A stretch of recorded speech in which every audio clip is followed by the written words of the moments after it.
your boy Randy Gonzalez Jr. coming to you with another episode of Mind the Mind, where we talk about tips, ideas, and strategies that can inspire and create thought ideas into your wildest dreams. We've got a very, very exciting episode for today. It's with my very good friend all the way from Missouri, and this gentleman is, I've known him for, I think going on almost 20 years or something like that, it seems like.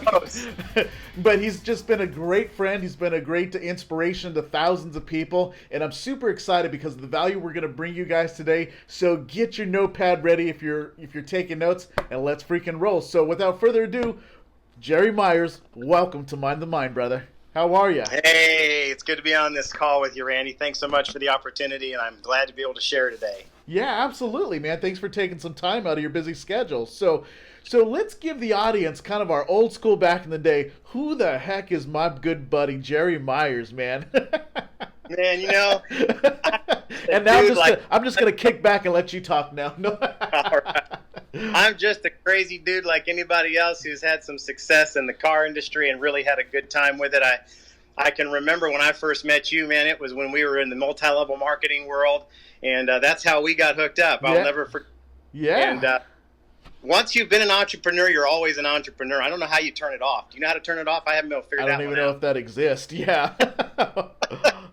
But I got that bug. It bit me hard, and I've been in and out of the car business, obviously, a few times. But, man, I've got about 20 plus years in this industry, and had a great time learning not only about this industry, but learning about myself. Because one of the things that I know a lot of folks deal with as they're in an entrepreneur position is they kind of learn more about themselves, who they are, what's really going on in their head. And, right. And it's been a journey for me, but I've had a great time learning. And, I was born and raised in Phoenix, Arizona, and I have lived all over the country in different locations. But I settled down with my wife here after we got married and moved out to Missouri and did some youth ministry out here with kids. Had a fantastic time doing youth ministry for, again, about 20 years before getting into the car industry.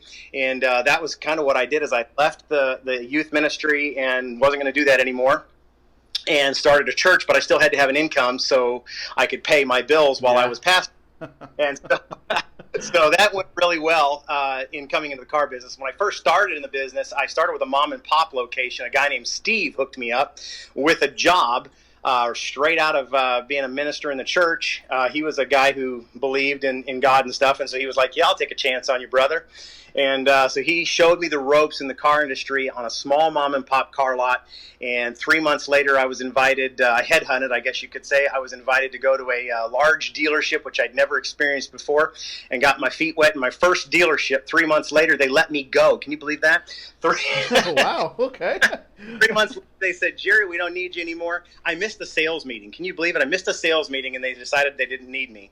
I think really what happened, though, is I was doing so well that I was ruffling the feathers of three of their top producers, and I was selling more cars than they were, and I didn't show up to a sales meeting, and they were getting a lot of complaints about me. And so I think that's really probably what happened, because that guy eventually was my manager. Oh, wow. That's crazy. So when you got started through this evolution, like I know you on a personal level, and what would you say for the audience? Because a lot of times we try to figure things out, and sometimes we get stumbled. Sometimes we get knocked down. Sometimes we get turned around. Sometimes we don't have, family or friends that support our ideas. But for you, what was your biggest failure, and what did you learn from it? Well, there's been a lot of big failures. Right off the bat, I would say one of the biggest failures in the car industry is expecting that you're going to be successful by just showing up to work.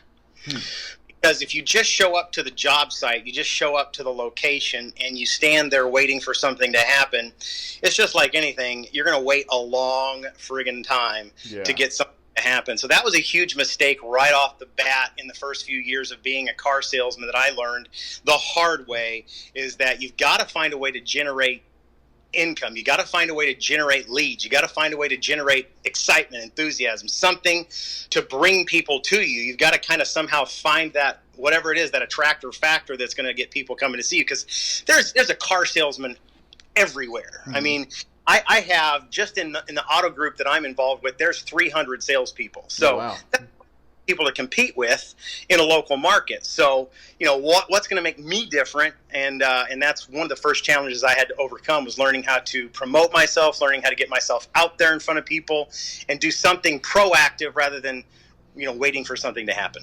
How do you think a lot of like the new people, especially getting into the industry, let's say, like you said, they're trying to find their niche on how to stand out or stand apart, and get out of obscurity. What do you think a couple of ideas that you can give people to actually do that? And of course, I know it's going to take courage and it's going to take probably Sure. getting out of your comfort zone, but you're looking for the end result. So give me some ideas, or our audience some ideas, so to speak. Well, one of the things that I did, some very strategic things right off the bat, because especially that being that I was a local minister, that helped a little bit. So I started to tap into that local market of people that were in the ministerial field, people who went to the churches locally. I kind of reached out to some of those. That was one of the first things that I did. It started to create some. So I started to think, who is my sphere of influence? Who's around me that I can connect with and let them know that I do this now and that I would really appreciate their support.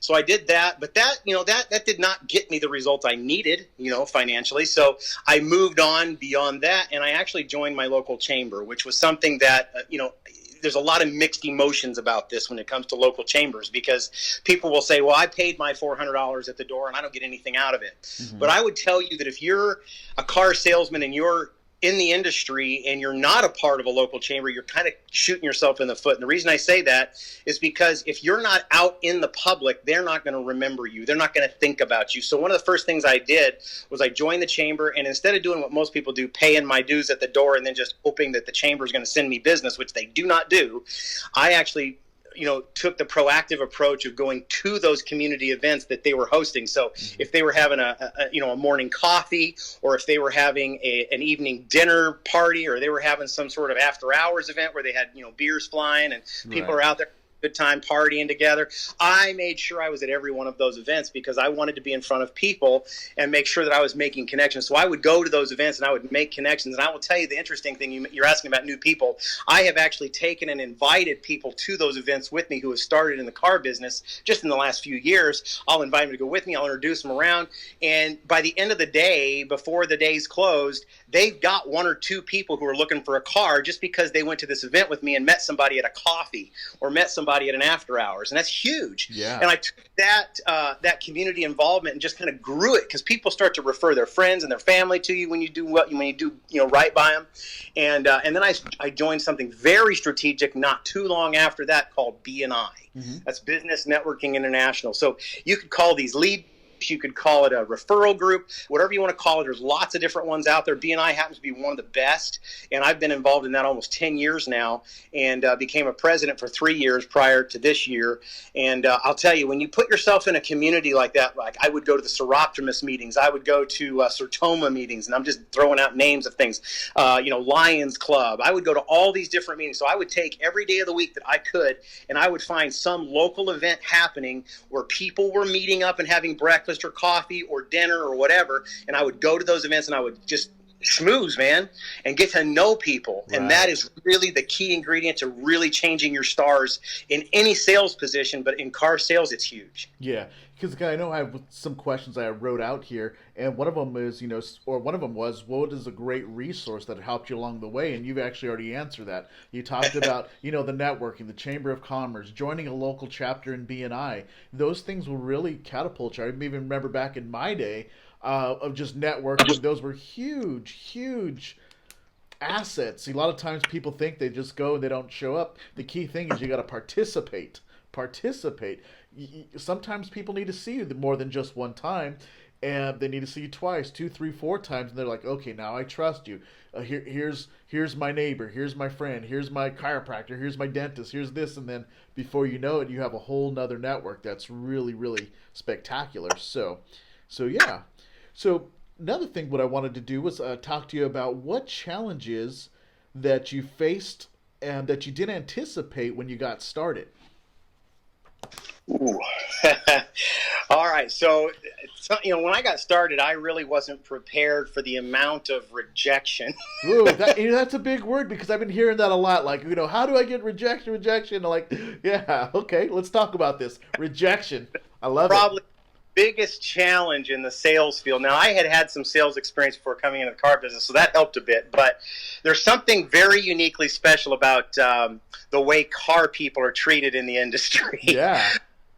And I don't say this because I understand, because there is a lot of sick, slick snakes out there that you probably should steer clear of.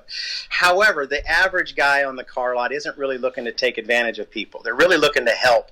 And unfortunately, the history that people have in the car business is really more based on the dealership experience than it is the salesperson experience. However, what happens is that's then projected on you. And so the immediate thing that I can remember that was really tough was the amount of rejection from people that didn't want to talk to me on the car lot, or didn't want to, they didn't really want you calling them. They didn't want, all of that was kind of a challenge right off the bat, because people immediately have their guard up 100%. Mm-hmm. I mean, they're ready to fight, really. I can remember even sitting at the table with people, and you'd go back to the table. You felt like you built a fantastic relationship. All the things they tell you you're supposed to do in sales and in the car business: create a friend, and right. build rapport, and all this other stuff. And then you go to sit back down and you start to work the numbers. And what happens is you say, hey, well, it's going to be this, this, and this. And they stand up and start walking out the door, and they're angry.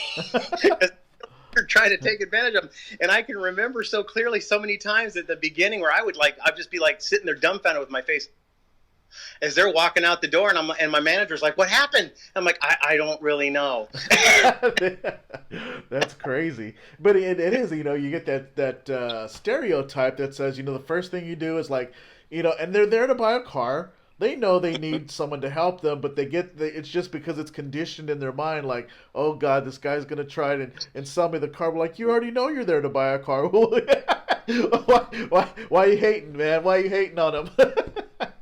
So, but that's probably one of the biggest things I think in any industry is how to overcome rejection, how to face it head on, and it's huge. It's a huge factor for many people. So a lot of you guys that are listening out there, what Jerry's basically saying is, it happens in every industry. It doesn't matter if you're in the car business. It doesn't matter if you're in direct sales. It doesn't matter if you're in network marketing. It doesn't matter if you're in solar. It doesn't matter if you're a chiropractor. It doesn't matter if you're a freaking dentist. Okay? The little kids are not going to like you when you do that little shot thing. Okay? They're like, I hate you. So it just happens. So, but no, that's pretty funny. So my next question for you, Bud, is when somebody, let's dive more into the actual process when somebody's looking, because I know we have a lot of people that I work with. As you know, I felt people fix their credit, then they're ready to go to the car buying process.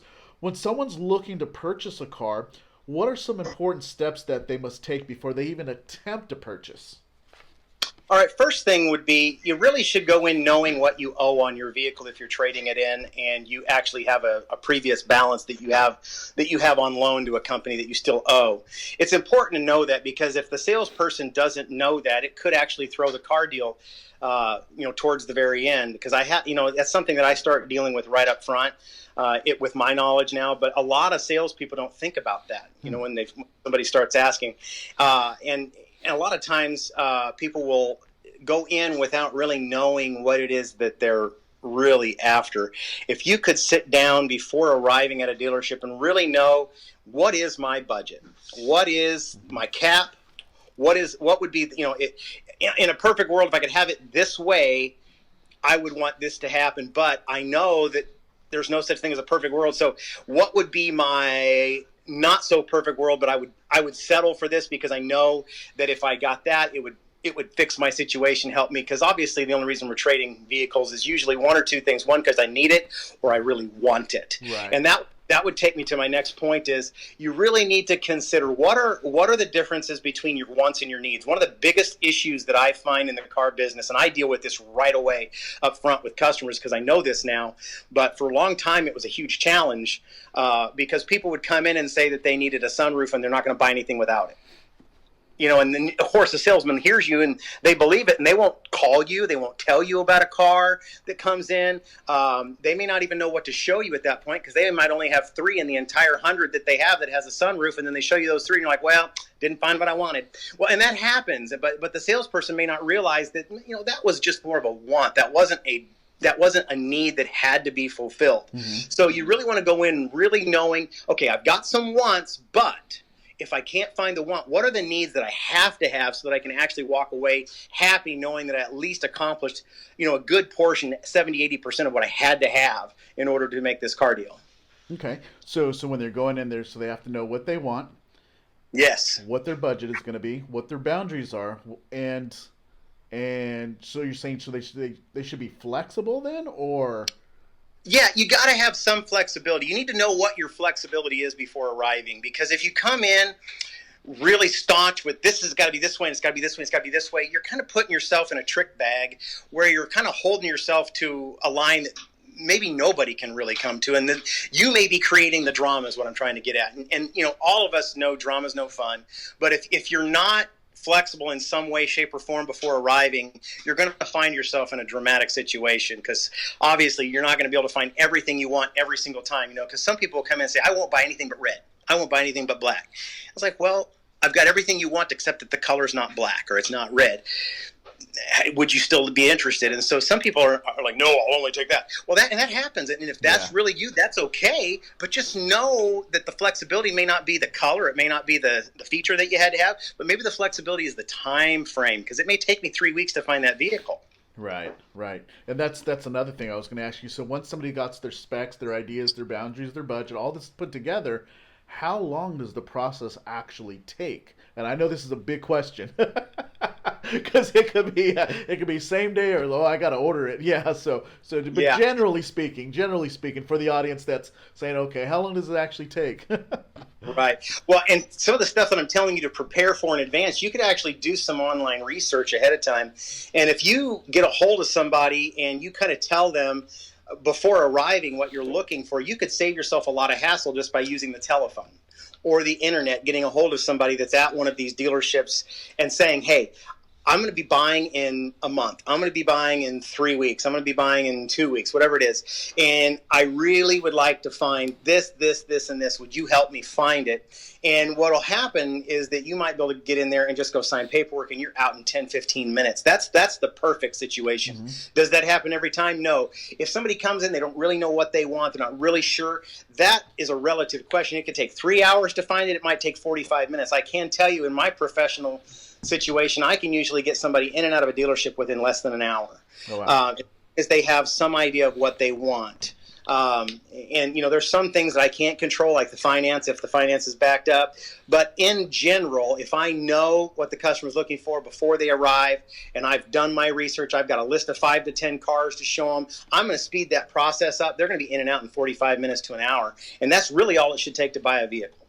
So for instance, I know most dealerships, they'll have their certain inventory. So how plausible is it for someone that's going to a dealership, they're looking for their vehicle, and they don't have the specific one, like you said, like someone's adamant about, I've got to have the black one, or I've got to have the white one, right? And you don't have that. Right. Usually, how long does it take to locate? Because generally there's somewhere. Yeah, it depends on the environment, the market environment at the time. Because like right now, I'm actually dealing with this. No matter how prepared people are in the market right now, this is a seller's market, just like the home inventory right now. There's very, very limited supply, but a ton of demand. So in a market like this, it could take me a week, it could take me a month sometimes to find the right vehicle for a person at this particular environment. But in most cases, when we're not in a COVID or a past COVID world, right. You're typically going to find that I can get a vehicle within a week. Oh, wow. Okay. So not that long. Okay. No, not too bad. Unless we're, if we're ordering one, like right off the line, you have to have it made at Ford or Chevy. That could take up to 120 days, but the build process takes 10 minutes. Right. And then so now they're there, they got the car, everything's picked out. We're starting to do, the financing portion. Is it important, or how important is it for someone to have a down payment, and why? A lot of people come in without money. And I will tell you that when you're trying to deal with banks, understand banks do not care about you. Yeah. They are not concerned whether you get what you want or not. They don't really care. They have one thing in mind. Their risk factor is all they care about. The more cash down you bring to the table, the better the rate, the better the term, the better they're gonna be at at qualifying. Because the more money you're putting down, the more skin you're actually showing the bank you're putting in the game, so they're not feeling like they're taking a large risk. So you're helping to mitigate their risk, which then in turn gives you more play, more ability, more fundability to the bank. When you come in at zero cash down, it kind of says to the bank, man, if they can't pay cash down today, how are they going to make a car payment? Yeah. So a lot of it. And so I'm not saying you have to have cash, but I would say that is a leverage that you have when you come into a car deal with minimum 500, but even better is when you have 10% of what you're looking to purchase down. So if you're looking at a $50,000 vehicle, $5,000 down is going to make this deal so much easier for you to get funded by a bank. Okay. That's actually good information. So general rule is maybe 10%. Yeah. Of the purchase price. Okay. Sweet. All right, man. You definitely filled the cup. My cup runneth over, brother. I need some more water. 1 second. Right on. So what I'm going to do right now is we're wrapping up here. Then we're going to recap here. What I'm going to do is what's called, or I like to call, rapid fire questions. So what I'm going to do is I'm going to say one word, and I want you to say the first thing that pops in your mind when I say that one word, and we're just going to rapid fire. So are you ready? I'm ready. Game time. Here we go. First one here, let's go. Is sales. Fun, challenging, and exciting. One word. Okay, fun, challenging, and exciting. Okay. And because this is my friend, I'll let him slide on this one. He gets the first one to do 3. I get one word now. Okay. Yeah. Next. No, this one's actually a 2-word for me. Personal development. Imperative. Win. Say that again. Win. Now. Lose. Never. Victory. Always. Defeat. Expected. Love. The most important. Trying to give him one word. I know. Food. Enjoy. Financing. Oh, goodness. Freedom. Credit.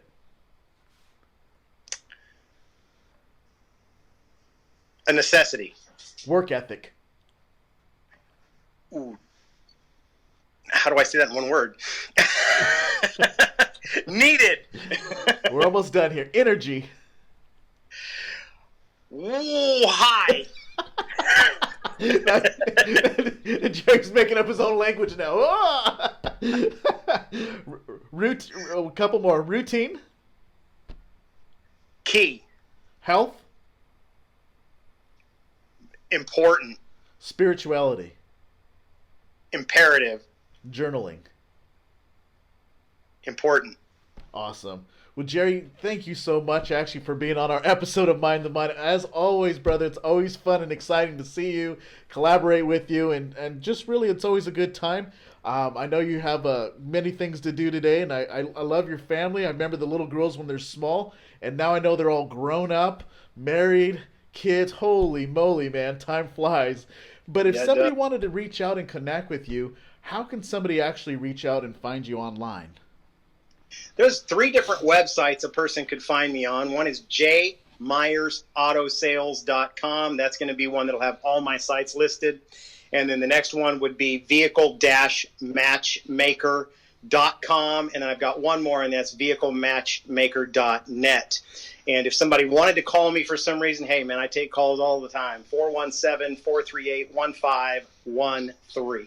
All right. And just so you guys know, just if you look in the description, I'm going to put all of Jerry's information. You definitely want to connect with Jerry. Jerry's not only a good friend, but he's definitely someone to connect with on understanding not only the car process, but Jerry's multifaceted into other things as well, too, that we'll be getting into a couple months down the road. But he's got some pretty awesome things in the horizon. So awesome. So, Jerry, thank you once again, brother. Let me recap for our session today. We talked about the importance thing is number 1, if somebody's in the industry or any industry, find your local freaking chamber. Number 1. Number 2, maybe join an organization like BNI to start networking, to get your name out there, to get out of obscurity, to start connecting.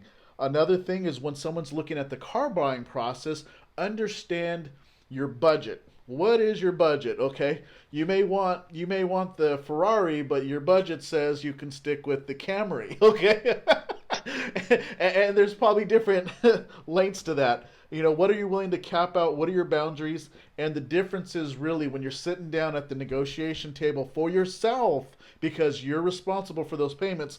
What's the difference between a want and a need? Is that correct? That is correct, sir. And then 10% down, you always get a better deal. Okay. Always, always, yes. Awesome. Well, thank you, brother. I appreciate it. Thank you. Yeah, definitely. You're welcome, man. So thank you guys for tuning in, guys. I hope you guys got some valuable information. I know you did. And just keep rocking, keep loving life, and enjoying it. And we'll definitely connect with you on the next one. Have an amazing day because you freaking rock. Take care. God bless.